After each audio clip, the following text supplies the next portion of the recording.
네, 저는 이제 저를 웹 아티스트라고 주로 소개를 하는 편이고요. 물론 디자인 작업도 하고, 물론 그 웹 디자인은 어떻게 돼야 되고, 사용자의 인터랙션이 어떻게 진행되어야 되는지에 대해서 많이 고민을 하고, 그거에 대해서 제안하는 작업들을 많이 하고 있는데, 이게 어느 정도는 퍼포먼스로서 좀 더 읽혀졌으면 좋겠다는 생각이 들어서 웹 아티스트로 작업을 많이 하고 있습니다.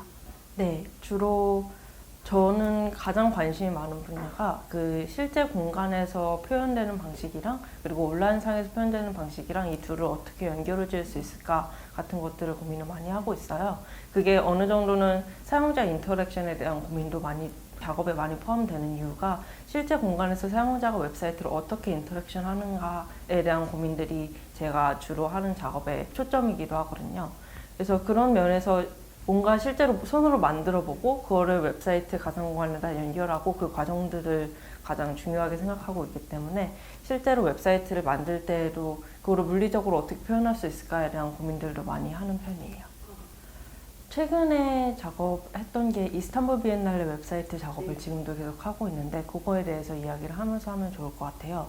저는 웹사이트를 만들 때 주로 웹사이트는 사용자가 어떻게 하면 편하게 만들 수 있는지에 대해서 많이 집중을 하잖아요. 근데 반면에 디자이너가 시각적으로 풀어내는 방식에 있어서는 단순히 사용자가 뭔가를 본다를 떠나서 디자이너가 이런 거를 비유적인 표현으로 가지고 올 수 있어. 다른 뭐 시각적인 물체를 비유적인 표현으로 가지고 올 수 있고 그렇게 여러 가지 에셋들을 가지고 와서 통합해가지고 시각적으로 표현하는 사람이 디자이너라고 생각을 하는데 웹사이트에만 오면은 사람들이 너무 사용자의 편의, 얼마나 빠르게 어떻게 하면은 광고가 잘 보여질 수 있는지 그런 거에만 많이 집중을 하는 것 같더라고요. 그래서 저는 웹사이트를 만들 때마다 어떤 식으로 이걸 문학적으로나 아니면 나레이티브를 풀어낼 수 있을까? 내가 어떻게 하면 다른 에셋들을 가지고 와서 이것들을 비유적으로 내가 설명하고자 하는 것들을 풀어낼 수 있을까? 같은 고민들을 많이 하는 편이에요.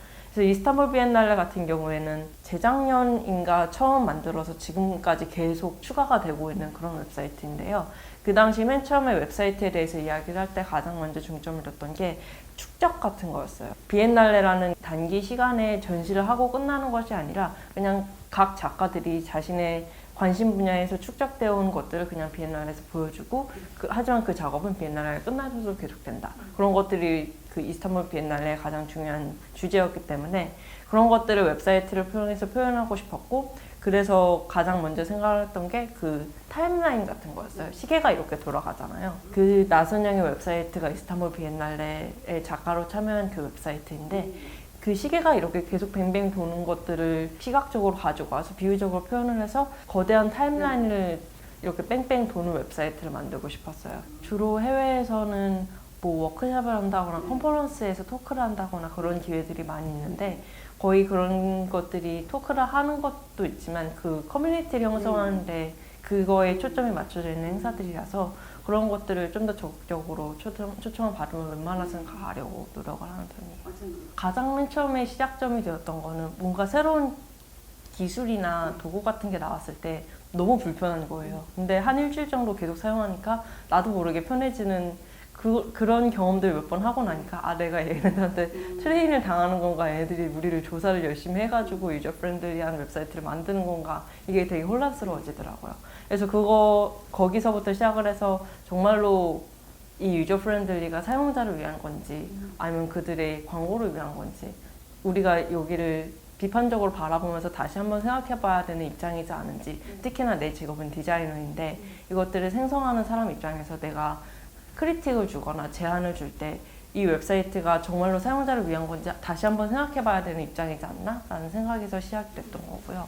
그래서 말씀드렸다시피 웹사이트가 너무 템플릿 중심이고 그 향하는 방향 자체가 굉장히 단일화되어 있다는 생각이 들었어요. 그래서 그거에서 조금 더 다양성을 주면 어떨까라는 생각에서 안티 유저 프렌들리는 결국에는 유저 프렌드라는 그 단일화되어 있는 패스에서 다양성을 추구해보겠다. 그래서 그거 외에 다른 것들을 한번 시도해보자 라는 생각에서 시작되었던 사용자에게 반하는 웹사이트를 만들겠다라는 것보다는 그 유저 프렌들리라는 게 잘못된 것 같으니 그 개념 외에 다른 것들을 한번 제안해보자 라는 거였어요. 그것도 약간 신기한 부분인 것 같아요. 저는 수능 때도 수학을 봤거든요, 결국에는. 제가 가장 좋아하는 이 컴퓨터, 수학, 과학 이 부분이랑 미술 예술 이 부분 이 두 개 서로 다른 상반된 하지만 제가 너무 좋아하는 이 두 분야를 어떻게 연결지을까에 대한 고민을 중학교 고등학교 때부터 계속했던 것 같아요.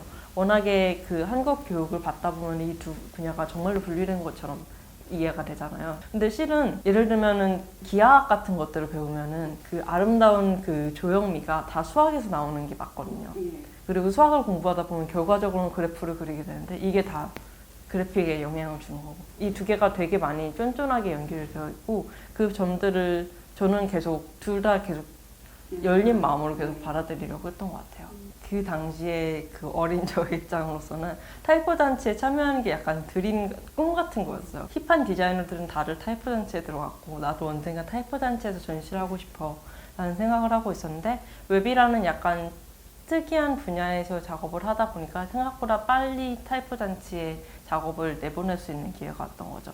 근데 동시에 저한테는 실은 큰 일을 해본 적이 전혀 없는 상태에서 선배들 사이에서 뭔가 작업을 하는 것들이 너무너무 막 무섭고 막 떨리고 그런 경험으로 많이 남았던 것 같아요. 그 과정에서 주변에 같이 작업을 해주셨던 도와주셨던 선배님들이나 감독님들이 되게 네가 이걸 하고 싶으면 네가 말을 해야 되는 게 맞다 라고 이야기를 많이 해주셨고 그러면서 많이 배웠던 경험이었던 것 같아요.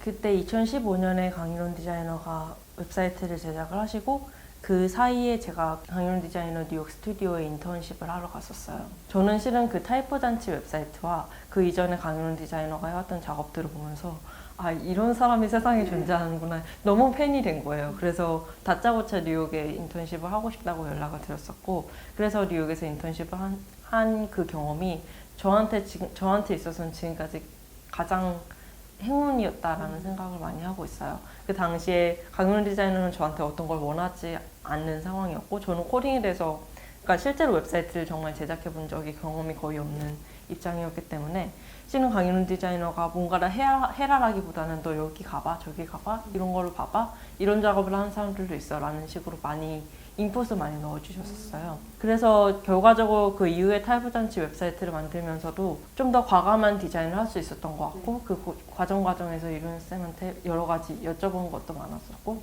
도움도 많이 받았던 것 같습니다. 사실은 그 당시에 강일원 디자이너가 타이밍이 좀 잘 맞았던 게 있었어요. 그 서울 도시건축 비엔날을 준비하는 과정이었고 그래서 제가 인턴십이 끝날 때쯤 강일원 디자이너가 한국에 오셔가지고 도시건축 비엔날에 디렉팅을 하시는 입장이었고 약간 그런 여러 가지 점들 때문에 뭐 한국에 있는 얘가 인턴십을 하러 잠깐 오는 것도 괜찮겠다라고 판단하셨던 것 같아요. 당시에 저는 정말 아무것도 없었어요. 정말 근데 종이라는 그거를 웹사이트로 옮겨오는 건 정말 어려운 일인 것 같아요. 특히나 웹은 텍스처가 없다는 게 저도 가장 큰 문제라고 생각을 하는데 그런 면에서 봤을 때 제가 그 질문지를 딱 읽고 누드는 큰일 났다.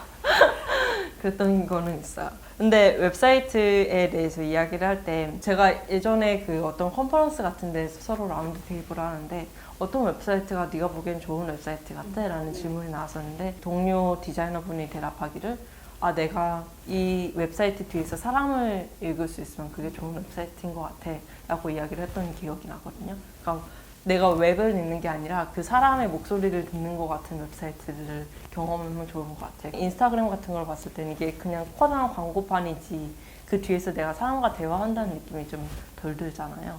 이러면서 그때 예시로 막 나왔던 게 뭐 구글 두들 같은 구글에서 로고 막 이렇게 바뀌는 거 있잖아요. 그런 것들을 봤을 때 이게 어떤 사람이 이것들을 계속 바꾸고 있고 막 이런 디테일들이 있구나 그런 이야기를 했던 게 기억이 나긴 했었어요. 뭔가 세밀한 디테일 같은 거 아니면 여기에 애착을 가질 수 있는 그런 디테일 같은 게 있으면은 사용자가 계속 들어오면서 경험하게 되지 않을까 같은 생각이